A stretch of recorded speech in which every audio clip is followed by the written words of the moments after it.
Tonight on Reporting Scotland, we're heading into the hottest weekend of the year, and with soaring temperatures, we're asked to take care.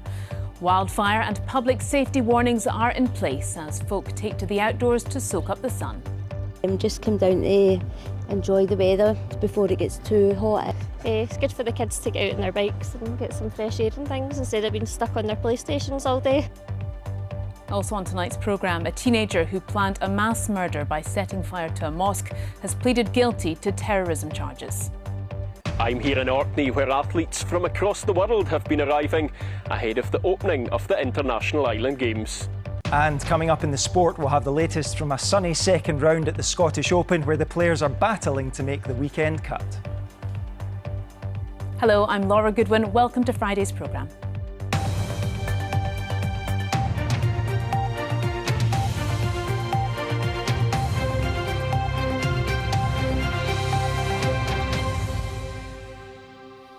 Scotland is gearing up for the hottest weekend of the year so far. Temperatures have hit the high 20s across mainland Scotland today, with predictions of temperatures into the 30s in the coming days.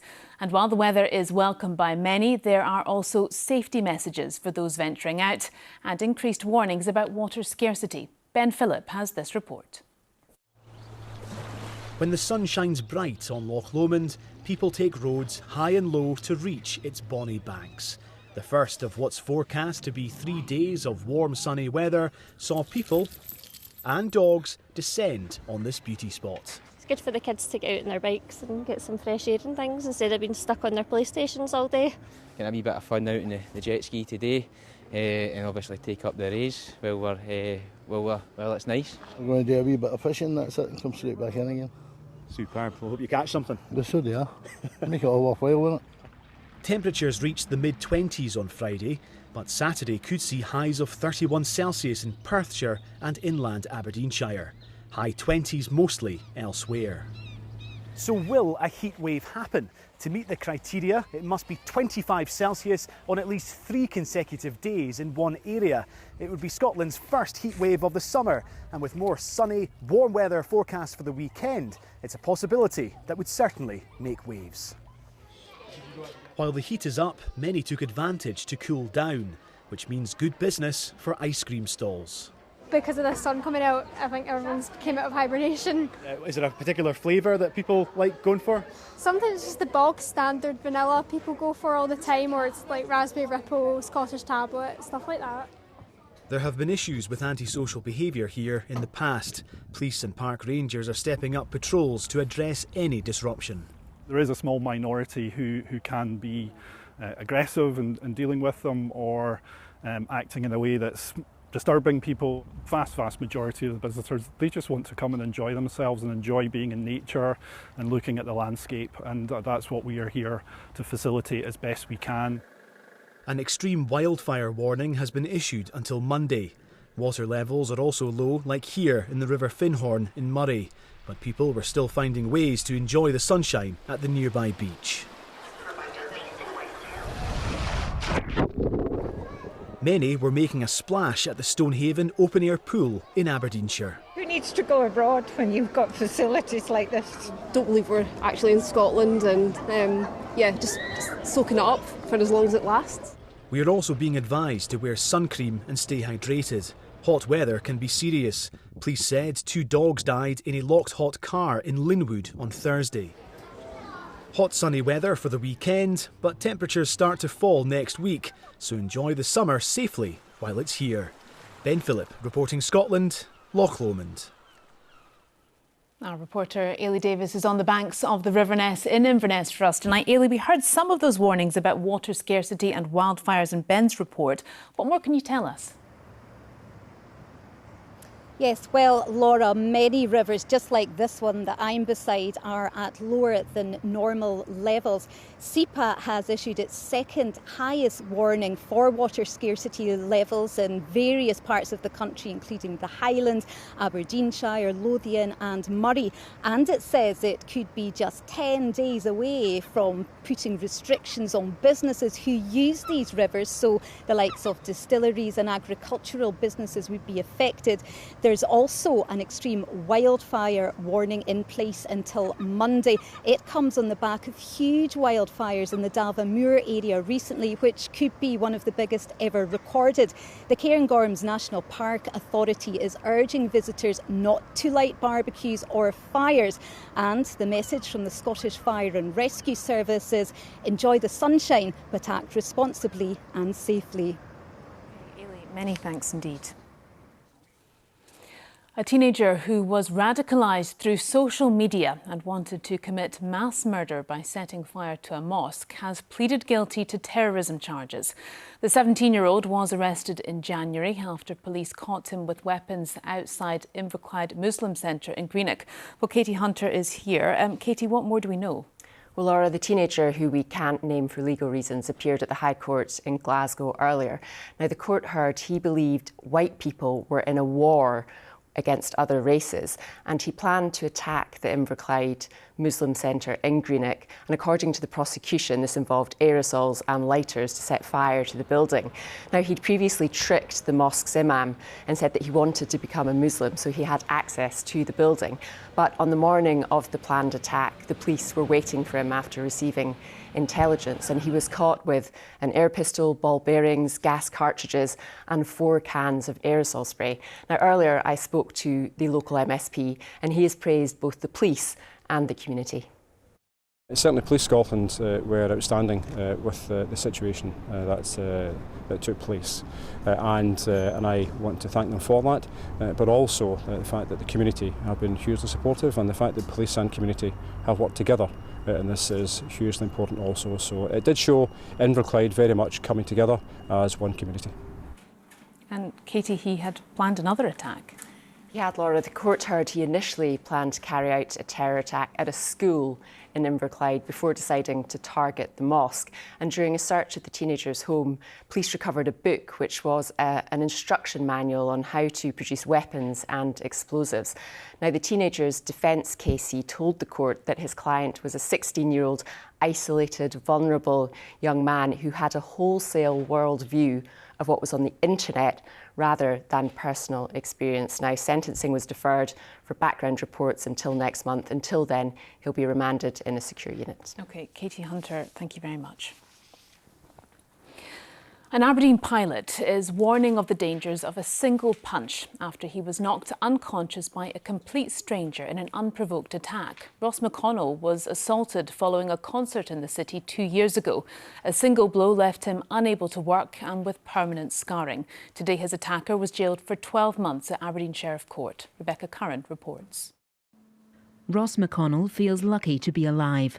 He was knocked out by a single punch in September 2023 in a totally unprovoked attack.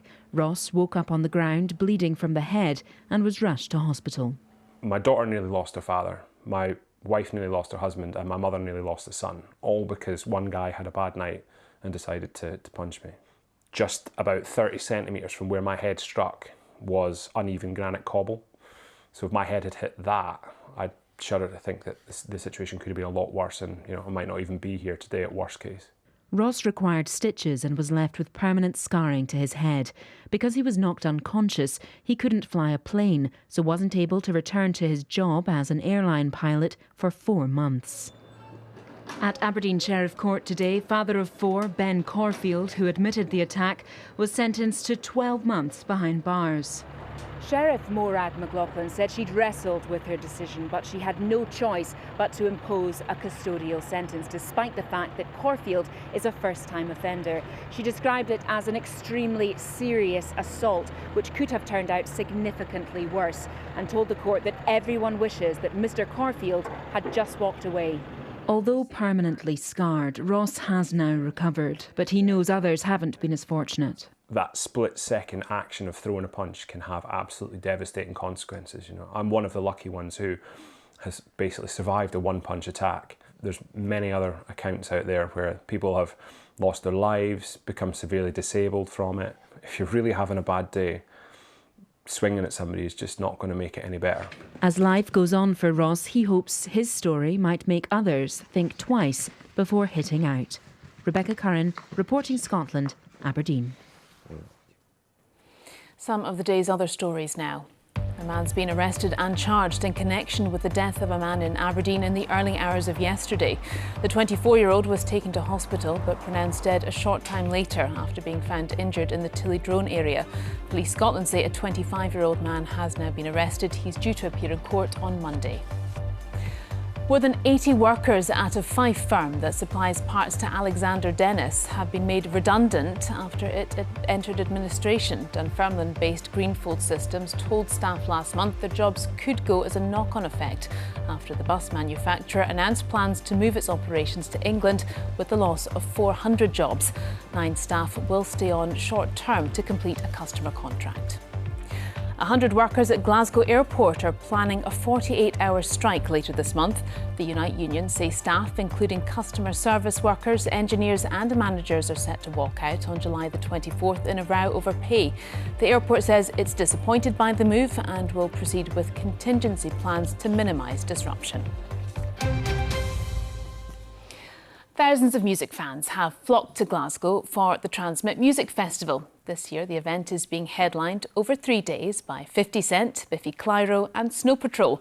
Scottish singer Callum Bowie opened the event this afternoon. Gillian Sharp reports.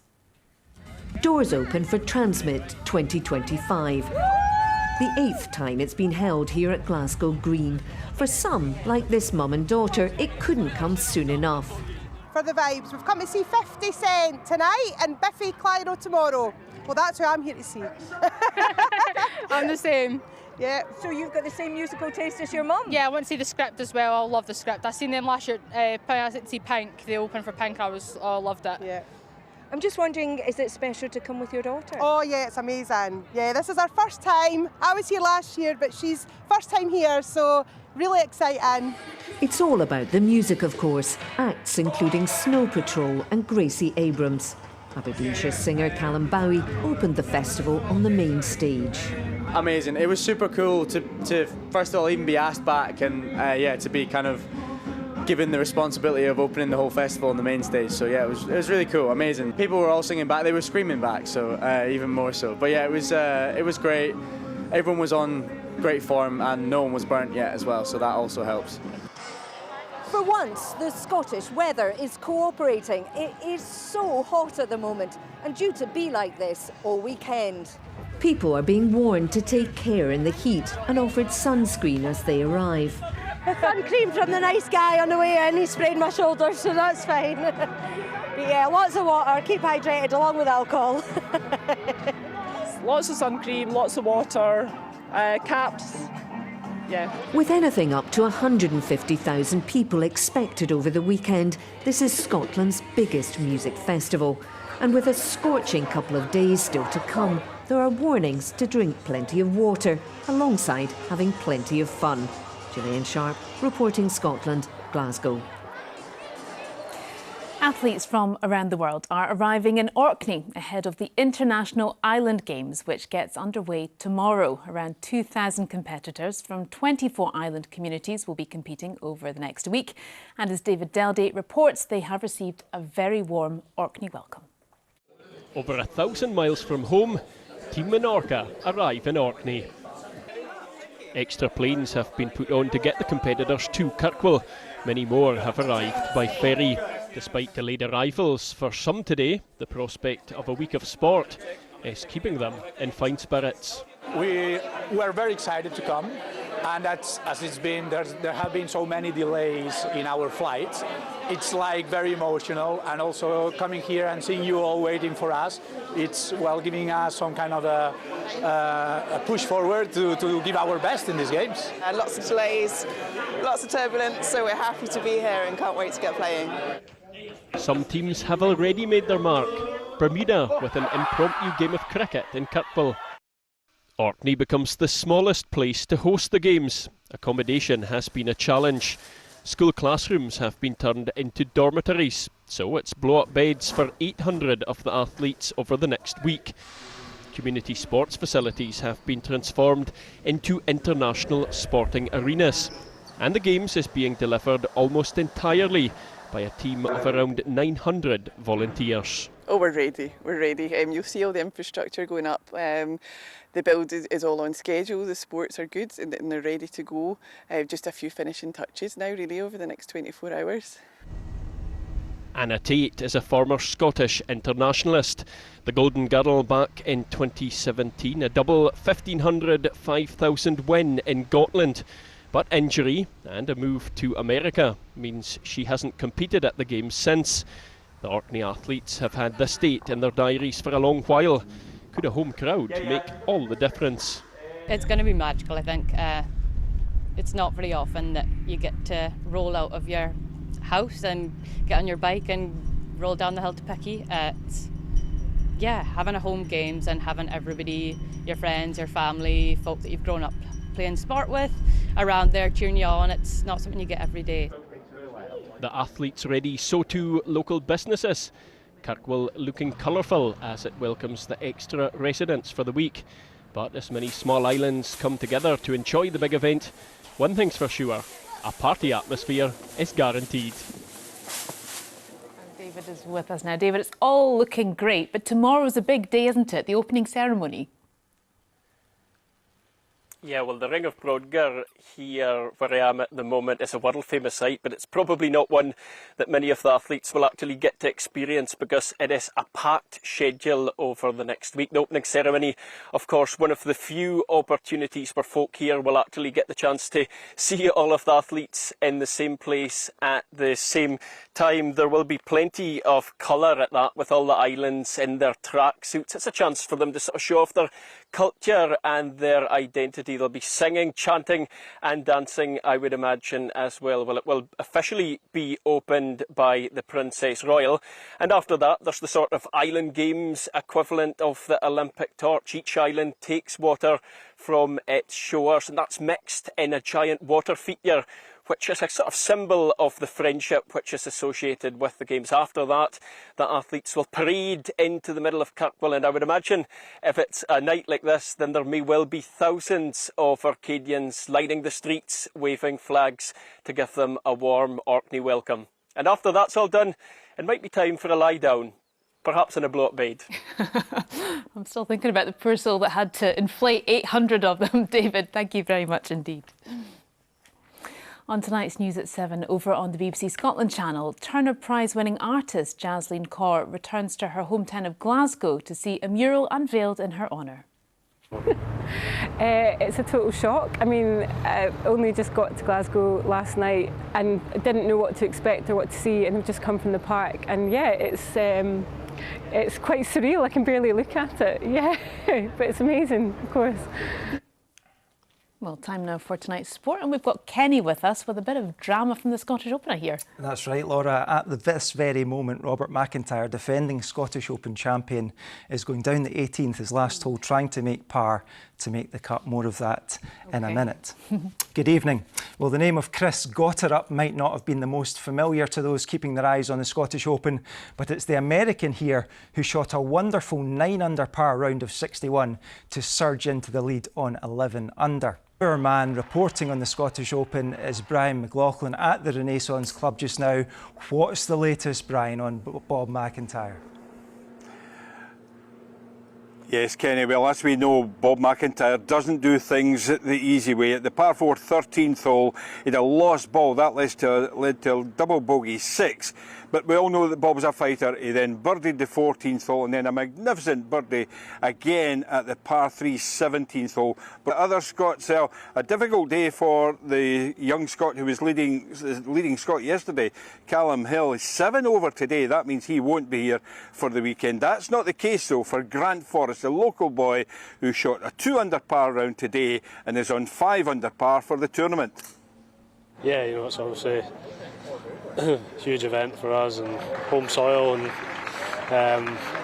delighted. Obviously, first things first, get through to the weekend, and comfortably done that. So try and get it going over the weekend. I did a lot of good things today. Still a couple of loose shots here and there, but overall, thought it was a good day, and obviously excited for the weekend.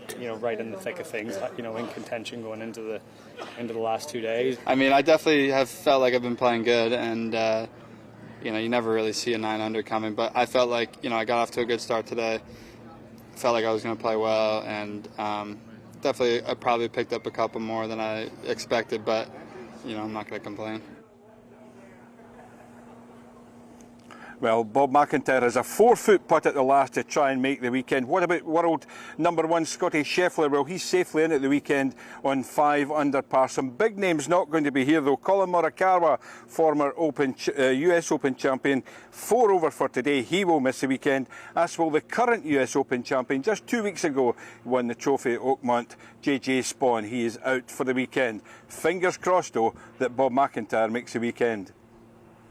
Brian McLaughlin, such a comprehensive roundup. Keep up the good work and thank you very much. Right, let's move on to some football transfer news, because Celtic have confirmed that German winger Nicholas Kuhn has officially signed for Italian top-flight side Como on a 4-year deal. Kuhn made 69 appearances for Celtic, scoring 24 goals and winning every major domestic honour in Scotland. Celtic paid around £3 million for the 25-year-old, with reports suggesting Como will pay more than 5 times that amount. Well, Scottish football returns to competitive action this weekend in the group stage of the League Cup. 16 matches across tonight and tomorrow, and here's a little taste of some of those. Last season's Highland League runners-up, Wrekin City host Premiership newcomers Falkirk.